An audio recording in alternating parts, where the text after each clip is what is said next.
ಯಾಕೆ ಬೈದ್ರು? ಯಾರನ್ನು ಕೂಡ ಬೈದ್ರು ಅನ್ನೋದು ಮಾತ್ರ ಗೊತ್ತಿದೆ. ಯಾಕೆ ಬೈದ್ರು ಅಂತ ಯಾರು ಪ್ರಶ್ನೆ ಹಾಕ್ಲಿಲ್ಲ. ಯಾಕೆ ಬೈದ್ರು ಅಂದ್ರೆ, ಇವತ್ತು ನನ್ನ ತಾಯಂದಿರು ಇವತ್ತು ಒಂದು ಹುಡುಗನ ಬೆಳೆಸಿ ಹುಟ್ಟಿಸಿ ಒಂದು ವಿದ್ಯಾಭ್ಯಾಸಕ್ಕೆ ಕಳಿಸೋ ಸಂದರ್ಭದಲ್ಲಿ ಹಾಸ್ಟೆಲ್ಗೆ ರೇವಣ್ಣವ್ರು ಕಟ್ಟಿರೋಂತ ಹಾಸ್ಟೆಲ್ ಕಳಿಸಿದ್ರೆ ಅಲ್ಲಿ ತಂದೆ ಸ್ಥಾನದಲ್ಲಿ ನಿಂತ್ಕೊಂಡು ರೇವಣ್ಣವ್ರು ನಮ್ಮ ಮಕ್ಳುಗಳನ್ನ ಕಾಪಾಡ್ತಾರೆ ಅನ್ನೋ ಒಂದು ಭಾವನೆಯಲ್ಲಿ ಇರ್ತಾರೆ. ಆದ್ರೆ ಮೊಸ್ಲಹಳ್ಳಿ ಹಾಸ್ಟೆಲ್ ಘಟನೆ ನಡೆದಿದ್ದೇನು ಅಂದ್ರೆ, ಒಬ್ಬ ಹುಡುಗನಿಗೆ ಇನ್ನೊಬ್ಬ ಹುಡುಗ ಚಾಕು ಹಾಕಿದ್ರಿಂದ ಆ ಒಂದು ದೊಡ್ಡ ವಿಚಾರ ಆಗಿದ್ರಿಂದ ಇವತ್ತು ಅವನಿಗೆ ಒಬ್ಬ ಸರ್ಕಾರಿ ನೌಕರಿಗೆ ಭಯ ಅಂತ ಕೆಲಸ ಮಾಡಿದ್ರು. ನೀವ್ ಹೇಳಿ, ಇವಾಗ ರೇವಣ್ಣ ಸಾಹೇಬ್ರು ಬೈದಿದ್ ತಪ್ಪ? ರೇವಣ್ಣ ಸಾಹೇಬ್ರು ಬೈದಿದ್ ತಪ್ಪ? ಒಬ್ಬ ಮಗನಿಗೆ, ಒಬ್ಬ ಹುಡುಗನಿಗೆ ಚಾಕು ಹಾಕೋದ್ ಮುಖಾಂತರ ಇನ್ನೊಬ್ಬಂಗೆ ಏಟು ಮಾಡಿದ್ರಲ್ಲ, ಅದನ್ನ ಖಂಡನೆ ಮಾಡಿದ್ರಲ್ಲ ರೇವಣ್ಣ ಸಾಹೇಬ್ರು, ಅದು ತಪ್ಪ? ಅದು ತಪ್ಪ? ಯಾಕಂದ್ರೆ ಇವತ್ತು ಸಾವಿರಾರು ಜನ ತಾಯಂದಿರುಗಳು ಇವತ್ತು ನಮಗೆ ಬೇರೆ ಬೇರೆ ಜಿಲ್ಲೆ, ಬೇರೆ ಬೇರೆ ರಾಜ್ಯದಿಂದ ಇವತ್ತು ನಮ್ಮ ಮಗ ಓದ್ಲಿ ಹೊಳೆನರಸೀಪುರ ತಾಲೂಕಿನಲ್ಲಿ ರಾಮು ಫಿಶ್ ಹ್ಯಾಚರಿ ಮೂಲಕ ವರ್ಷಕ್ಕೆ 16 ಲಕ್ಷ ಲಾಭ ಗಳಿಸ್ತಿದ್ದಾರೆ. ನೀವು ಕೂಡ ಅವರಿಂದ ಕಲಿಬೇಕಾ? ಅವ್ರ ಜೊತೆ ವಿಡಿಯೋ ಕಾಲ್ ನಲ್ಲಿ ಮಾತಾಡಬೇಕಾ? ಈಗಲೇ ಫ್ರೀಡಮ್ ಆಪ್ ಡೌನ್ಲೋಡ್ ಮಾಡಿ. ನಮ್ಮ ರೇವಣ್ಣ ಸಾಹೇಬ್ರ ಮುಖಾಂತರ ಓದಿದ್ರೆ ಖಂಡಿತವಾಗ್ಲೂ ಅವನ ಆಶ್ರಯ ಕೊಡ್ತಾರೆ, ಅವ್ನಿಗೆ ಯಾವುದೇ ರೀತಿ ತೊಂದರೆ ಕೊಡಲಿಲ್ಲ ಅಂತ ಒಂದು ಭಾವನೆ ಇಟ್ಟು ಕಳಿಸ್ತಾರಲ್ಲ. ಆ ಸಂದರ್ಭದಲ್ಲಿ ರೇವಣ್ಣ ಸಾಹೇಬ್ರು ಶಾಸಕ ಸ್ಥಾನದಲ್ಲಿ ನಿಂತು ಇವತ್ತು ಅವರು ತಂದೆ ಸ್ಥಾನದಲ್ಲಿ ನಿಂತು ಕಾಪಾಡುವಂಥದ್ದು ತಪ್ಪ? ತಪ್ಪ ಹೇಳ್ಬೇಕಾಗತ್ತೆ. ಇವತ್ತು ಕೇವಲ ಬರೀ ನಮ್ಮ ಮುಂದೆ ಏನ್ ಕಾಣಿಸುತ್ತೆ ಅನ್ನೋದನ್ನ ಮಾತ್ರ ನೋಡಬಾರ್ದು, ಅದರಿಂದ ಏನು ವರ್ಮ ಇದೆ ಅನ್ನೋದ್ರ ಬಗ್ಗೆ ಚಿಂತನೆ ಮಾಡಿ ಯೋಚನೆ ಮಾಡುವಂತ ಕೆಲಸ ಮಾಡಬೇಕು. ಪ್ರಶ್ನೆ ಹಾಕಂತ ಒಂದು ಸಂದರ್ಭಗಳನ್ನ ಸೃಷ್ಟಿ ಮಾಡ್ಕೊಳ್ಬೇಕು.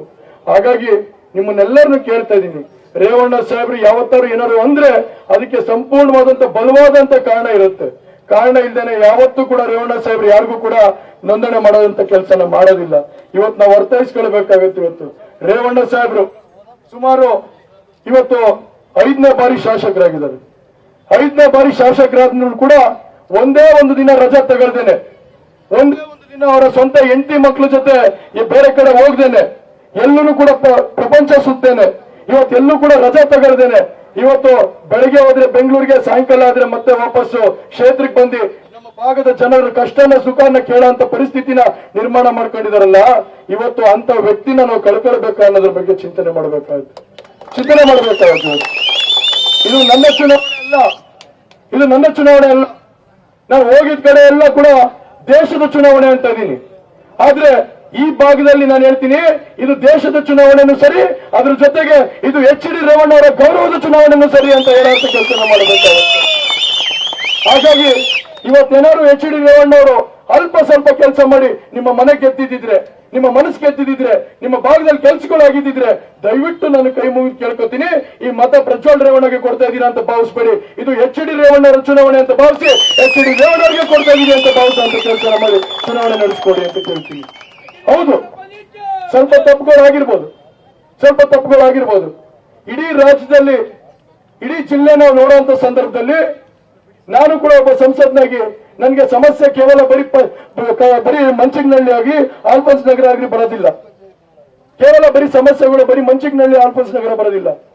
ಇಡೀ 6,000 ಹಳ್ಳಿಯಿಂದಲೂ ನನಗೆ ಸಮಸ್ಯೆಗಳು ಬರ್ತವೆ. 371 ಪಂಚಾಯತಿನ ನನಗೆ ಸಮಸ್ಯೆ ಬರುವಂತ ಕೆಲಸ ಆಗುತ್ತೆ. ಇಡೀ ಜಿಲ್ಲೆಯಲ್ಲಿ ಕೂಡ 10 ತಾಲೂಕಲ್ಲೂ ನನಗೆ ಸಮಸ್ಯೆ ಬರುವಂತ ಕೆಲಸ ಆಗುತ್ತೆ. ವಿಭಿನ್ನ ಇಲಾಖೆಗಳು, ವಿಭಿನ್ನ ಸಮಾಜಗಳು ಎಲ್ಲರೂ ಬಂದು ಒಟ್ಟಿಗೆ ಅವರ ಸಮಸ್ಯೆಗಳನ್ನ ಹೇಳ್ತಾರೆ.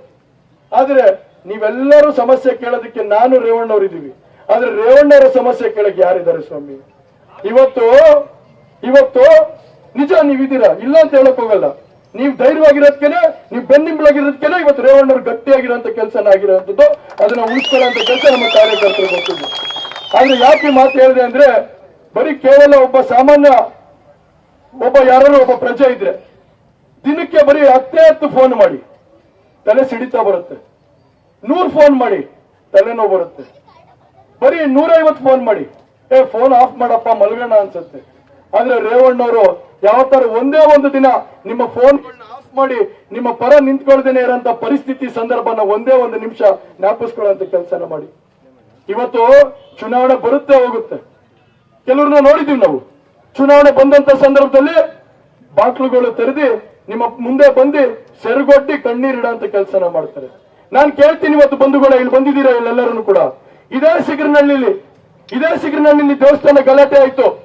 ಅವತ್ತಿನ ದಿವಸ ಸುಮಾರು 150 ಹೆಣ್ಮಕ್ಳುಗಳನ್ನ ಪೊಲೀಸರು ಅರೆಸ್ಟ್ ಮಾಡ್ಕೊಂಡೋಗಿ ಯಾವ ಠಾಣೆಯಲ್ಲಿ ಇಟ್ಟಿದೀವಿ ಅಂತ ಹೇಳಲಿಲ್ಲ ನಮಗೆ. ಯಾವ ಪೊಲೀಸ್ ಅವರು ಎತ್ಕೊಂಡು ಹೋದ್ರು ಅವ್ರ ಹೆಣ್ಮಕ್ಳನ್ನ ಬಟ್ಟೆ ಬಿಚ್ಚಿ ಹೊಡಿಯೋ ಅಂತ ಕೆಲಸನ ಮಾಡಿದ್ರು ಹೆಣ್ಮಕ್ಳಿಗೆ. ಅವತ್ತಿನ ದಿವಸ ಅವ್ರ ಕಣ್ಣೀರಿಡ್ತಾ ಇದ್ದಂತ ಹೆಣ್ಮಕ್ಳುಗಳಿಗೆ ಕಣ್ಣೀರ್ ಒರ್ಸಕ್ಕೆ ಯಾರು ಬಂದಿದ್ರು? ಕಣ್ಣೀರ್ ಒರ್ಸಕ್ಕೆ ಯಾರು ಬಂದ್ರು? ಇದೇ ನಮ್ಮ ವಿರೋಧ ಪಕ್ಷದ ನಾಯಕರು, ವಿರೋಧ ಪಕ್ಷದಲ್ಲಿ ಇವತ್ತು ಏನ್ ಆಪೋಸಿಟ್ ಕ್ಯಾಂಡಿಡೇಟ್ ನಿಂತಿದಾರಲ್ಲ, ಅವತ್ತಿರ್ಲಿಲ್ವಾ ಅವರು? ಅವ್ರ ತಾಯಿ ಇರ್ಲಿಲ್ವಾ?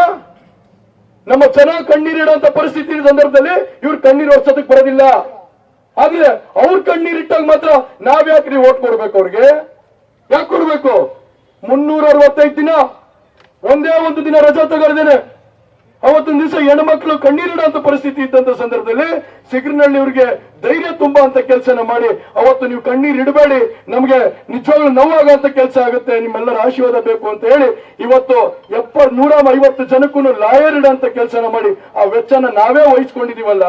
ಇವತ್ತು ನಾವು ಮಾಡಿರೋ ಕೆಲಸನ ಒಪ್ಬೇಕೋ ಬೇಡವೋ ನೀವು?